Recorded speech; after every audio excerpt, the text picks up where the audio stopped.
السلام عليكم ورحمة الله وبركاته.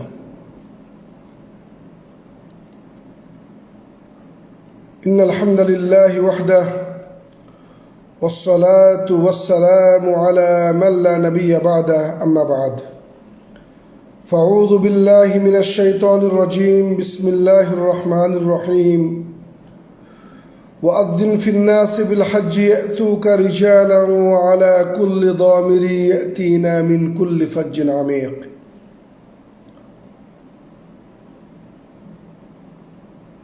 সমস্ত প্রশংসা, গুণগান ও তারিফ মহান আল্লাহ রাব্বুল আলামিনের জন্য, যিনি হজ পালন করাটা মুসলিম জাতির জন্য অনেক সহজ করে দিয়েছেন। যদি সামর্থ্য থাকে,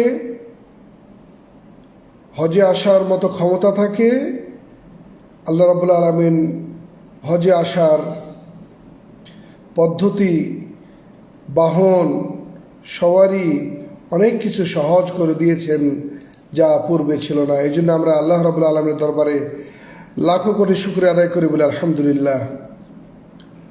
অতঃপর দুরূদ ও সালাম বর্ষিত হোক আমাদের প্রিয় নবী মুহাম্মদুর রাসূলুল্লাহ সাল্লাল্লাহু আলাইহি ওয়াসাল্লামের প্রতি, যিনি সুন্দরভাবে উম্মতকে হজের নিয়ম কানুনগুলি শিখিয়েছিলেন এবং বলেছিলেন, খুদু আন্নি মানাসিকাকুম, তোমরা তোমাদের নুসুক, হজ এবং কুরবানির নিয়ম কানুনগুলি শিখে নাও, আমার কাছ থেকে শিখে নাও। দুরূদ ও সালাম বর্ষিত হোক সে নবী মুহাম্মদুর রাসূলুল্লাহ সাল্লাল্লাহু আলাইহি ওয়াসাল্লামের প্রতি, যিনি লক্ষাধিক সাহাবা রিদওয়ানুল্লাহি আলাইহিম আজমাইনকে নিয়ে হজ করেছিলেন। আজকে আমাদের এই আলোচনাটি তৃতীয় পর্বের আলোচনা। এই প্রসঙ্গে আজকে ইনশাআল্লাহ শেষ করব যে হজের সংক্ষিপ্ত পদ্ধতি, সংক্ষিপ্ত আকারে আজকে আপনাদের সামনে আমরা কিভাবে হজ করব সে বিষয়টি তুলে ধরার চেষ্টা করব ইনশাআল্লাহ বিইজনিল্লাহ আযজা ওয়া জাল। দেখতে দেখতে হজের সময় কাছিয়ে এসছে, আর হয়তো 12 দিন বা 13 দিন পর আমরা ইনশাআল্লাহ হজের কার্যক্রম বা আরাফা, ওকুফে আরাফা সংগঠিত হবে। সুতরাং এখনও যারা হজের নিয়ম কানুনগুলি ভালোভাবে এখনও শিখিনি, আমরা একটু শেখার চেষ্টা করব। আলহামদুলিল্লাহ, এই মিডিয়ার যুগে সম্মানিত ওলামা মাশায়েখগণ যে যার জায়গা থেকে সুন্দরভাবে হজের নিয়মকানুনগুলি বর্ণনা করেছেন, করে যাচ্ছেন, সে ধারাবাহিকতায় হয়তোবা আমরাও কিছুটা তুলে ধরার চেষ্টা করছি, যাতে করে যে সকল মুসলমান হজের ইরাদা করেছেন এবং ইতিমধ্যে সৌদি আরবের মক্কা আল মুকাররমা ও মদিনাতুল মুনাওয়ারায় অবস্থান করছেন, অপেক্ষা করছেন হজের সেই সময়ের জন্য, 8 তারিখ জিলহজ মাসের যে কার্যক্রম শুরু হয় সেটি নিয়ে, কখন আরাফার ময়দানে উপস্থিত হবেন সে নিয়ে। সুতরাং আমি আশা করব আজকের আলোচনাটি অত্যন্ত গুরুত্বপূর্ণ। স্বাভাবিকভাবে আমরা যারা বাংলাদেশ থেকে হজে আসছি, ম্যাক্সিমাম লোক আমরা হজে তামাত্তু করে থাকি। পূর্বেই আমাদের জানা উচিত, হজ হচ্ছে 3 প্রকার। হজ কয় প্রকার?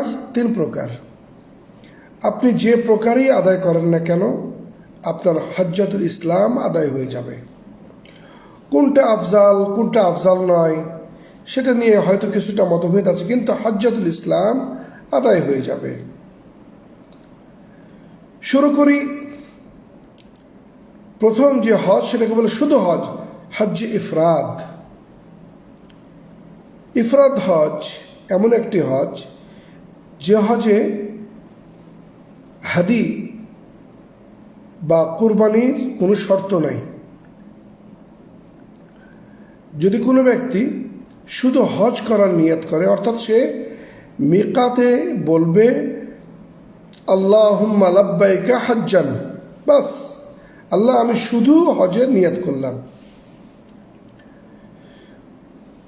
এই নিয়ত করার পর তালবিয়া পড়তে পড়তে তিনি মক্কায় প্রবেশ করবেন, এমনকি তিনি বাইতুল্লাহ যাবেন এবং তওয়াফে কুদুম করবেন। তওয়াফে কুদুম বলা হয়, অর্থাৎ তার প্রথম সাক্ষাৎ হবে আল্লাহর ঘরের সাথে তওয়াফের মাধ্যমে। তওয়াফে কুদুম করার পর তার সামনে দুটি এখতিয়ার রয়েছে। তিনি যদি ইচ্ছা করেন সাই করবেন, তাহলে এই সাইটা তার হজের সাই বলে গণ্য হবে। আর তিনি যদি সাই না করেন, তাহলে পরে হজের দিন অর্থাৎ জিলহজ মাসের 10 তারিখে সেদিন ধারাবাহিক প্রথমে কঙ্কর নিক্ষেপ, এরপরে কুরবানি, এরপরে মাথার চুল নাড়া করা, এরপর বাইতুল্লাহ এসে তওয়াফ ইফাদা, হজের তওয়াফ এবং সাই করবেন। এটা হলো নিয়ম যারা তামাত্তু করবেন। কিন্তু যিনি ইফরাদ করবেন তিনি শুধুমাত্র পাথর নিক্ষেপ করবেন, পাথর নিক্ষেপ করে মাথার চুল নাড়া করে ফেলবেন, স্বাভাবিক কাপড় পরবেন। এরপরে তিনি মক্কায় আসবেন, হজ এর যেটি তওয়াফ ইফাদা সেটি আদায় করবেন এবং তিনি সাই করবেন। আর যদি মুফরিদ ইফরাদ হজকারী সাই করে থাকেন তওয়াফে কুদুমের সাথে, তাহলে তাকে আর সাই করার কোনো প্রয়োজন নাই এবং তার কোরবানিও নাই। কিন্তু হ্যাঁ, তিনি মক্কায় পৌঁছার এহরাম যেদিন থেকে এহরাম বেঁধেছেন তিনি সেদিন থেকে নিয়ে পাথর নিক্ষেপ করা পর্যন্ত এহরামের কাপড় তিনি পরিধান করবেন। এবার আসি হজ্জে কিরান যিনি করবেন। আগে বলে রাখি, হজ্জে কিরান এবং হজ্জে তামাত্তু যারাই করবেন তাদের জন্য শর্ত হচ্ছে হাদি অর্থাৎ কুরবানি তাদেরকে দিতে হবে। হজ্জে কিরান অর্থাৎ নিয়তটাকে, উমরার নিয়তকে হজের সাথে কি করা, অ্যাড করা। নিয়তকে হজের সাথে কি করা, অ্যাড করা। যেমন আপনি মিকাতে যখন এহরাম বাঁধবেন, আপনি বলবেন আল্লাহুম্মা লাব্বাইকা উমরাতান ওয়া হজ্জান, আল্লাহ আমি একসাথে উমরা এবং হজের কি করছি, আমি নিয়ত করছি। একসাথে উমরা এবং কি হজের নিয়ত করা। আপনি মক্কায় আসবেন, তওয়াফ করবেন, সাই করবেন এবং আপনি এহরামের অবস্থায় অবস্থান করবেন। আপনি এহরাম খুলতে পারবেন না। হ্যাঁ, সেম এখন যদি আপনি সাই করে নেন, তাহলে আপনাকে আবার পরবর্তীতে হজের দিন সাই করার কোনো প্রয়োজন নেই। ইফরাদ এবং কিরানের মধ্যে পার্থক্যটা হচ্ছে হাদি মূলত এবং নিয়াত। অর্থাৎ আপনি 10 তারিখের দিন পাথর নিক্ষেপ করবেন, এরপরে আপনি মাথা মুন্ডন করবেন অথবা চুল ছোট করবেন, এরপরে এহরাম কাপড় খুলে এবার যদি আপনি তওয়াফের কুদুমের পরে সাই না করে থাকেন, আপনি সাই করবেন। আর অবশ্যই আপনি হাদি বা কুরবানি আদায় করবেন। এটি হচ্ছে কেরান যারা করবেন, যারা তামাত্তু হজ করবেন, তারা প্রথমে উমরার নিয়তটা করে নেবেন। তারা শুধু কি করবেন? উমরার নিয়ত করবেন। বলবেন আল্লাহুম্মা লাব্বাইকা উমরাতান, ইহরাম পরার পর উমরার শুধু নিয়ত করবেন। মক্কায় আসবেন, তওয়াফ করবেন, সাই করবেন, মাথা নাড়া করে ফেলবেন অথবা চুল ছোট করবেন, হালাল হয়ে যাবেন। পুনরায় 8 তারিখ সকালে অথবা আপনি মক্কা নগরে যেখানে অবস্থান করছেন, কারণ আপনাদেরকে হাজী সাহেবদেরকে নিয়ে চলে যায় 7 তারিখের রাত্রে, যখনই আপনি যান না কেন তার আগে আপনি মিনাতে সাধারণ পোশাক পরেও যেতে পারেন, ইহরামের কাপড় পরেও যেতে পারেন। তবে সুন্নাতটা হচ্ছে আপনি মিনাতে পৌঁছার পরে অথবা 8 তারিখের দিন সকালে যদি আপনি মিনার উদ্দেশ্যে রওনা দেন আপনার রুম থেকে, তাহলে আপনি আবার নতুন করে ইহরামের কাপড় পরিধান করে আল্লাহুম্মা লাব্বাইকা হাজ্জান বলে আপনি নিয়তটা করবেন। আপনার এখতিয়ার আছে, আপনি রুমেও করতে পারেন এটা নিয়ত 8 তারিখের দিন সকালে, অথবা আপনি যদি মনে করেন যে না আমি মিনাতে যেয়ে সেখানে আমি গোসল করে আবার নিয়ত করে নেব, সেটা আপনি করতে পারেন, কোনো সমস্যা কি নাই। আল-আমর ওয়াসি'আ। এইবার আপনি 8 তারিখের দিন মিনায় থাকলেন, সবাই হাজি, যত হাজি আছেন, ইফরাদকারী বলেন, কেরানকারী বলেন, তামাত্তুকারী বলেন, সুন্নাত হচ্ছে 8 তারিখের দিন জোহর, আসর, মাগরিব, ইশা এবং 9 তারিখের ফজর মিনায় আদায় করা। 4 রাকাত বিশিষ্ট সালাতগুলি আপনি 2 রাকাত করে আদায় করবেন, অর্থাৎ কসর করবেন, এবং প্রত্যেকটা নামাজকে তার নির্দিষ্ট সময়ে আদায় করবেন। যদি সম্ভব হয় মিনায় মসজিদুল খাইফ যে মসজিদ রয়েছে সেখানে নামাজ আদায় করা, যদি সম্ভব না হয় আপনি আপনার তাঁবুতেই জামাতবদ্ধ হয়ে আপনারা সালাত আদায় করবেন। 4 রাকাত বিশিষ্ট নামাজ যেমন জোহর, আসর, ইশা, সেগুলো আপনারা আদায় করে নেবেন কসর করে নির্দিষ্ট টাইমে। জোহরের নামাজ জোহরের সময়, আসরের নামাজ আসরের সময়, ইশা তার নির্দিষ্ট টাইমে, মাগরিব তার নির্দিষ্ট টাইমে। এরপরে সকল হাজী সাহেবানগণ নিয়ম অনুযায়ী 9 তারিখের দিন ফজরের নামাজের পর সূর্য উঠলে আরাফার ময়দানের দিকে রওনা হতে হয়। কিন্তু যেহেতু প্রচণ্ড ভিড় হয়, প্রচণ্ড ভিড়, সেহেতু মুআল্লিমগণ অর্থাৎ মুতাওয়াফিনগণ তারা কি করেন, হাজী সাহেবদেরকে রাত্রেই আরাফার ময়দানে নিয়ে চলে যান। এটা জায়েজ, এতে কোনো সমস্যা নেই। অনুরূপভাবে মক্কা থেকে যদি 8 তারিখের রাত্রে আপনাকে নিয়ে চলে আসে মিনাতে, এটাও জায়েজ, কোনো সমস্যা নেই, আপনার হজের কোনোই ক্ষতি হবে না। এবং আরাফার ময়দানে যতক্ষণ পর্যন্ত সূর্য পশ্চিম দিকে না ঢলে আপনি আরাফার ময়দানের বাইরেও থাকতে পারেন, কোনো সমস্যা নেই। কিন্তু ওকুফে আরাফা, যে আরাফাটাকে বলা হচ্ছে আল হাজ্জু আরাফা, সেটি অবশ্যই আপনি আরাফার যে সীমানা রয়েছে সে সীমানার মধ্যে সূর্য পশ্চিম দিকে ঢোলা অর্থাৎ জোহরের পর থেকে নিয়ে সূর্য অস্তমিত হওয়া পর্যন্ত সে আরাফার ময়দানে আপনাকে অবস্থান করতে হবে। আরাফার ময়দানে জোহরের টাইমে জোহরের নামাজ এবং আসরের নামাজ জামা তাকদিম কাসরান ওয়া জামান আদায় করতে হয়, এটাই সুন্নাত। জোহরের সময় জোহরের 2 রাকাত এবং আসরকে তাকদিম করে আসরের 2 রাকাত, জামান ও কাসরান বলা হয়েছে, এটা আরাফার ময়দানে আদায়টা করে নেবেন। সম্ভব হলে মসজিদে নামেরা বিশাল বড় মসজিদ, মসজিদুল আরাফা যেটা নামে না, সেখানে যদি সম্ভব হয় সেখানে নামাজ জামাতের সাথে আদায় করার চেষ্টা করবেন, ইমাম সাহেবের খুতবা শুনবেন।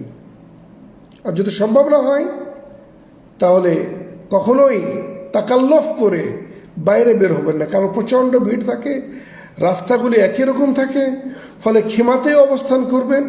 সেখানেই জামাতবদ্ধ হয়ে জোহর এবং আসর নামাজ, জোহরের টাইমে জামান ও কাসর আদায় করে নেবেন। এরপর আল্লাহ রাব্বুল আলামিনকে ডাকতে থাকুন। খাওয়ার সময় একটু খেয়ে নেবেন, খেতে হবে। যত রকমের দুনিয়াবি জিনিস রয়েছে তার থেকে দূরে থাকবেন, যেমন মোবাইল, যেমন ফোনে কথাবার্তা বলা, যেমন সেলফি তোলা, যেমন অন্যের সাথে গল্প সল্প করা, ইত্যাদি ইত্যাদি। মনে রাখবেন আল হাজ্জু আরাফা শুরু হবে সূর্য পশ্চিম দিকে ডোলা থেকে নিয়ে সূর্য অস্তমিত হওয়া পর্যন্ত।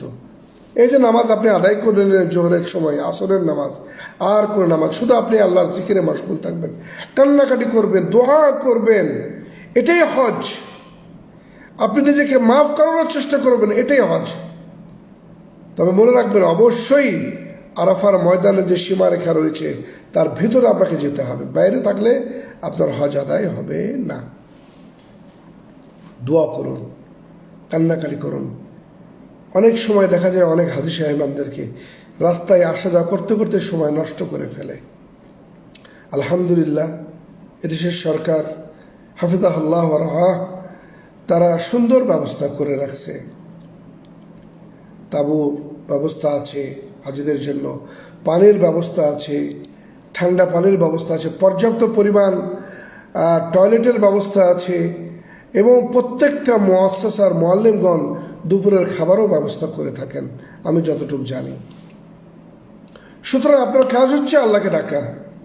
ঘুম আসছে, একটু জিরিয়ে নিন, কিন্তু আসরের সময় যে থেকে সূর্য ডুবা পর্যন্ত এই সময়টাকে কাজে লাগাবেন, অবহেলা করবেন না।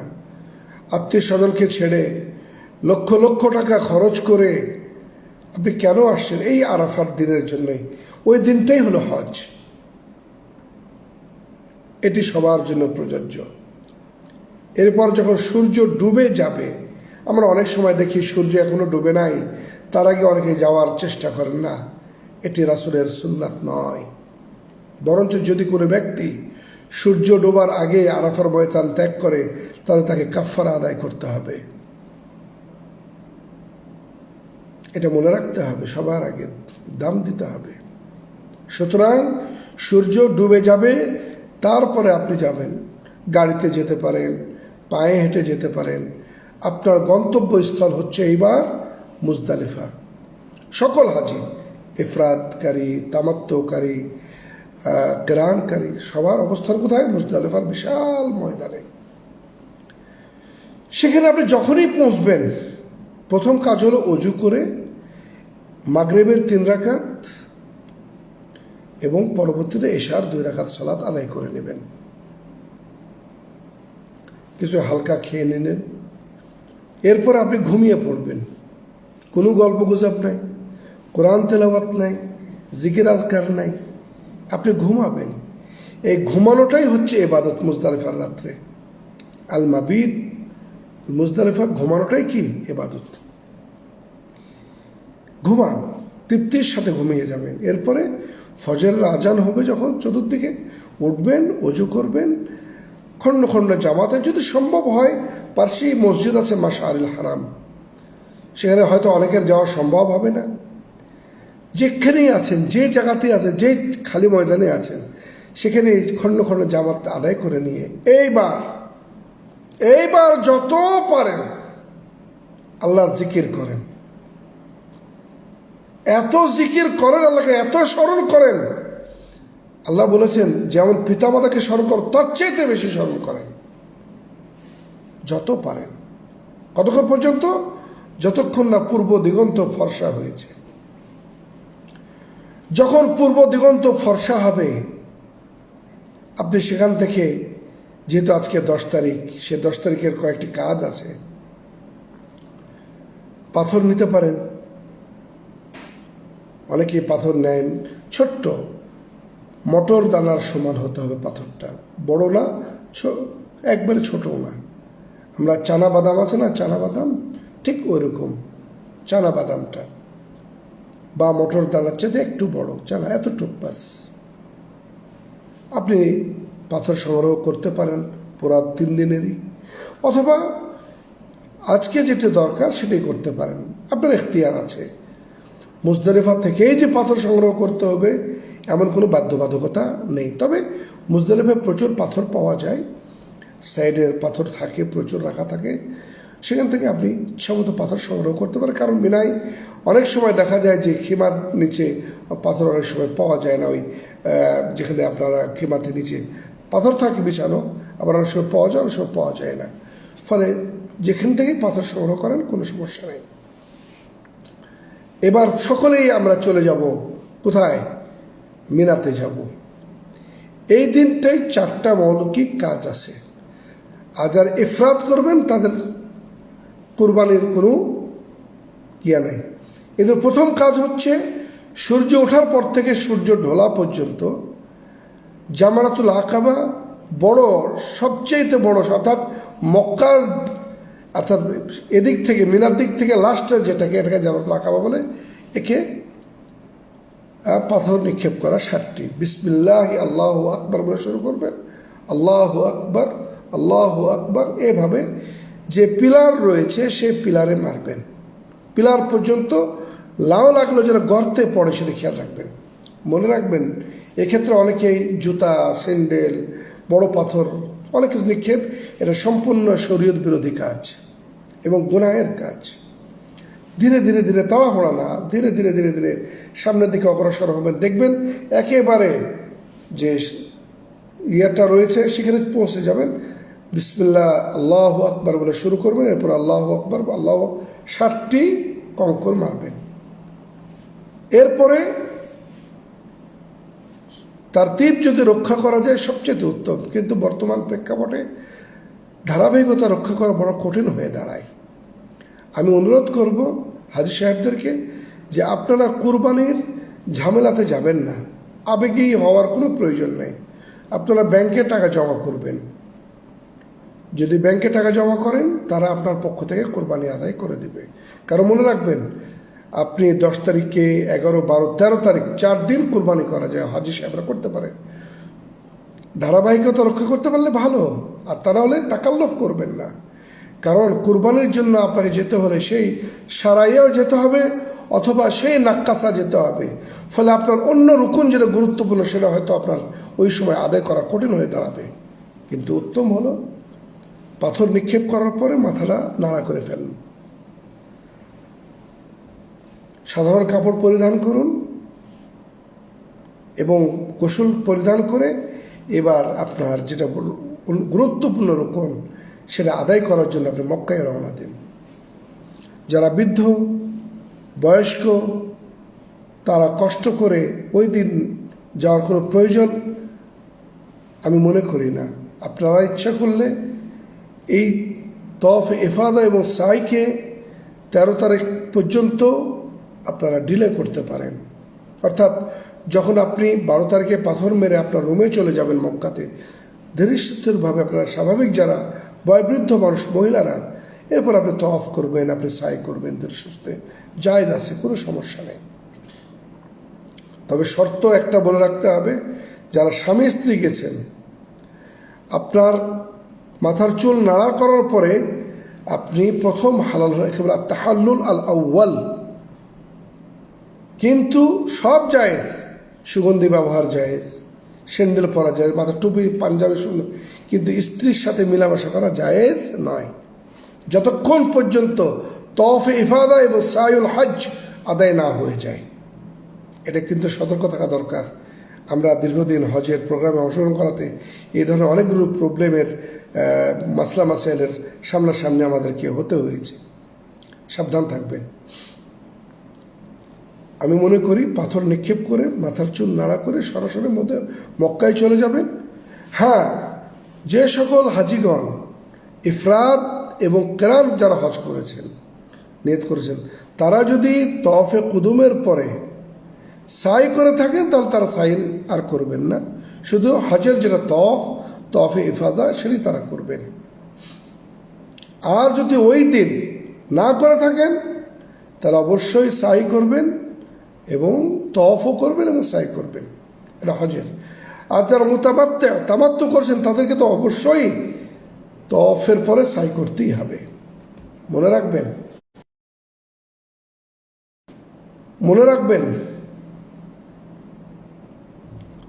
অনেকেই মারাত্মক কিছু ভুল করে থাকেন। মুতামাত্তে যারা হজ করেন তারা কিছু মূর্খ মুআল্লিম, আমি তাদেরকে মূর্খ বলি, যাদের ইসলামের কোনোই জ্ঞান নাই, নিজে মূর্খ, হাজিদের হজ নষ্ট করাতে তারা উস্তাদ।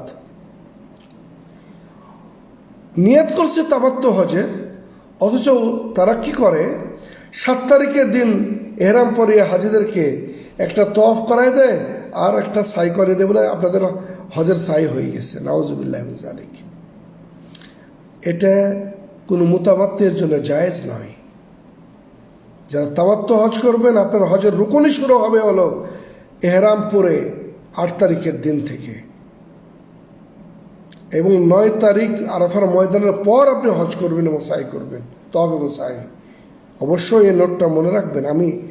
আমি আমার দীর্ঘদিনের অভিজ্ঞতা এটা অনেককে দেখেছি এবং তাদেরকে আফসোস, এবং সে সময়ের মধ্যে তাদেরকে আবারও তওয়াফ এবং সাই করানো হয়েছে। আল্লাহ মাফ করে তাদেরকে, তাদের হজকে আল্লাহ কবুল করেন। এটা অত্যন্ত গুরুত্বপূর্ণ বিষয়। এমনকি কিছু মূর্খ মুআল্লিমের কারণে কিছু কিছু দেশের আমরা শুনেছি যে তারা তাদের হাজিদেরকে হজের আগেই বকরিগুলো কিনে জবাই করে খাওয়াই দেয়। নাউজুবিল্লাহ মিন যালিক। অতএব এগুলোর থেকে সতর্ক থাকতে হবে, খুব সতর্কতা অবলম্বন করতে। সেজন্য বলি যে কখনোই আমি হাজিদেরকে অনুরোধ করব যে আপনারা আপনাদের যাদের সাথে হজে গেছেন তাদেরকে কখনো হজের কুরবানির টাকা দিবেন না। পারলে নিজের হাতে নিজে কুরবানি করবেন কিনা, যত টাকাই দাম লাগুক, অথবা ব্যাংকে পয়সা জমা করবেন। এটা আমার অনুরোধ। আমি আমার জীবনের বাস্তব অনেক কিছু আমরা দীর্ঘদিন হজের প্রোগ্রামে অংশগ্রহণ করাতে এই জিনিসগুলো আমরা দেখেছি। না, কোনো প্রয়োজন নেই। আলহামদুলিল্লাহ, আল ব্যাংকুল ইসলামী লিত্তানমিয়া সহজ করে দিয়েছে সব কিছুই, এবং নির্ভরযোগ্য প্রতিষ্ঠান। তারা আপনার পক্ষ থেকে কি করবেন, হজ হাদি তারা কোরবানি করে দেবেন নিঃসন্দেহে, টেনশন মুক্ত, কোনো চিন্তা থাকবে না। কারণ অনেকেই বলেছেন, সন্দেহ করেন তারা, এবং অনেককে যখন আমরা জিজ্ঞেস করেছি তারা উত্তর সঠিক দিতে পারেনি ওই সকল মুআল্লিমগণ। এটা জাস্ট অভিজ্ঞতা থেকে শেয়ার করলাম জিনিসগুলি। এরপরে প্রত্যেকেই তাদের মুআল্লিম এবং আস্থা যদি থাকে যে না আলহামদুলিল্লাহ কোনো সমস্যা নেই, সেটা তো কোনো সমস্যা, সেটা ভালো কথা। এরপর তওয়াফ সাই হয়ে গেলে এবার আপনি পরিপূর্ণ হালাল হয়ে গেলেন। এবার আপনারা কিছুক্ষণের জন্য রুমেও যেতে পারেন, হোটেলে যেতে পারেন, স্ত্রী থাকলে স্ত্রী মিলামেশাও করতে পারেন। এবার আর কোনো বাধাবিঘ্ন নাই। কিন্তু অবশ্যই আপনাকে রাত্রে মিনায় ফিরে যেতে হবে। 11 তারিখ 12 তারিখের রাত্রি উদযাপন করা মিনাতে, মিনার সীমারেখায় ওয়াজিব, এটা মনে হয়। এখানেও অনেক হাজি সাহেবদেরকে আমরা দেখি ওই যে চলে আসার পরে বাস হোটেলে সুন্দরভাবে রাত কাটায়, দিন কাটায়। আজব কিছু মুআল্লিম আছে, আল্লাহ হিদায়াত দিক, বলেন আমিন। এরা এমন কিছু ভাবে কথা বলে কল্পনার বাইরে। হ্যাঁ, তবে অনেকেই আছে আলহামদুলিল্লাহ পয়সার মালিক, তারা দম দিতে থাকে। আপনি যদি দমে দিবেন তাহলে আপনি কেন হজে আসছেন এভাবে? হজ কি ছিনিমিনি খেলা নাকি? হজ ইবাদা, কষ্ট। এই জন্য বলা যায় ইস্তেতাআত, শারীরিক সক্ষমতা যার আছে, হজ একমাত্র ইবাদত যেখানে শক্তির প্রয়োজন হয়, ধৈর্যের প্রয়োজন হয়, ক্ষুধা তৃষ্ণাকে করার সহ্য এবং ধৈর্যের মতো কন্ট্রোলিং ক্ষমতা থাকতে হয়, প্রচুর হাঁটতে হয়, পরিশ্রম কর্তা, এর নাম হজ। যদি আপনি মনে করেন যে আপনি আপনার জীবনের পাপগুলিকে ক্ষমা করাইবেন আল্লাহর কাছে, অবশ্যই আপনাকে সেইভাবেই হজ করতে হবে যেভাবে রাসূল হজ করেছেন।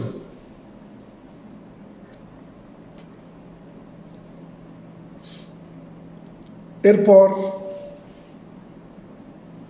11 তারিখের দিন এবার 3টাকে পাথর মারতে হবে, 7টা করে। প্রথমে জামারাতুস সুগরা, প্রথমটাকে, সেখানে 7টা পাথর মারবেন।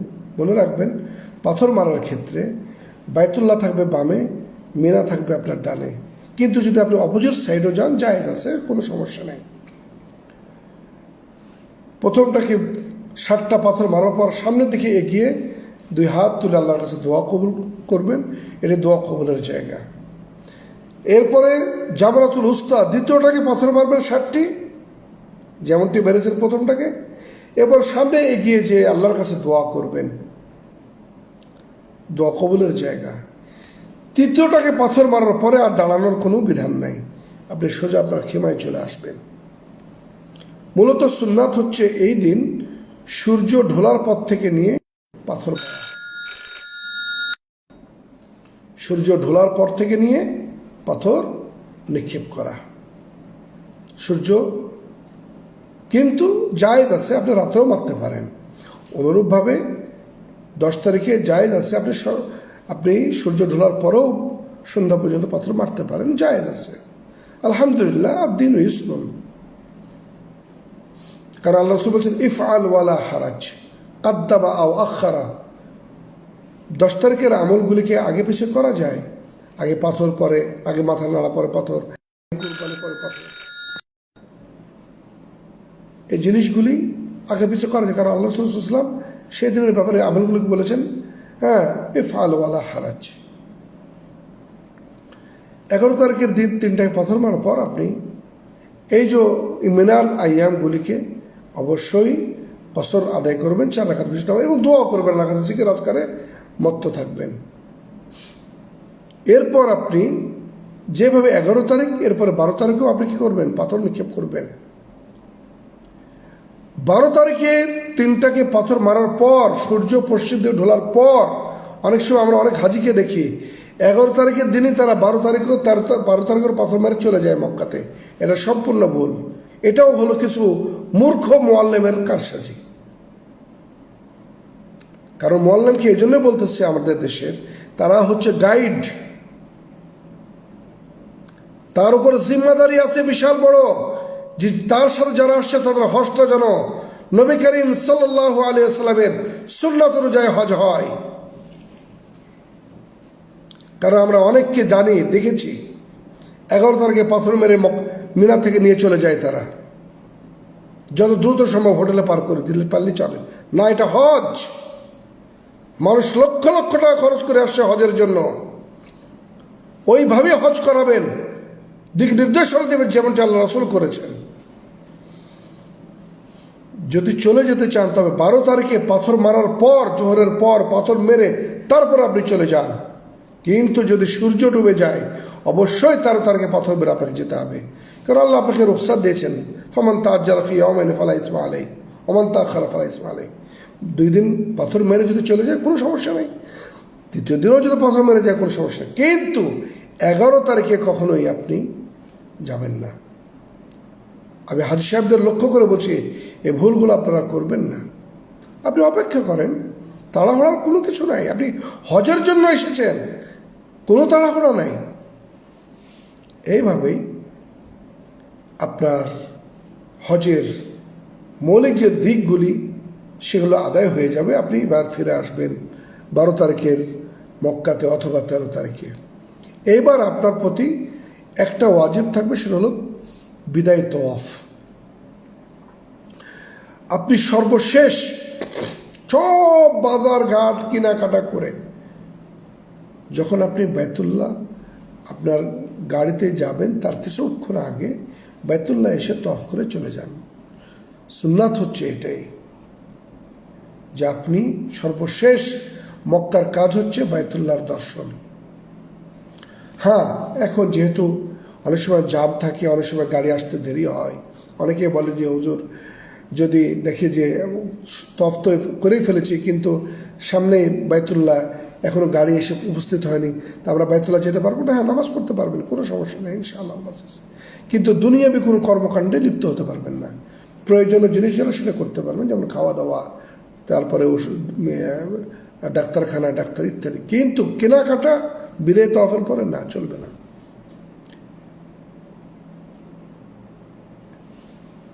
সংক্ষিপ্ত আকারে এভাবে একজন হাজী সাহেব হজ করে ফিরে যাবেন।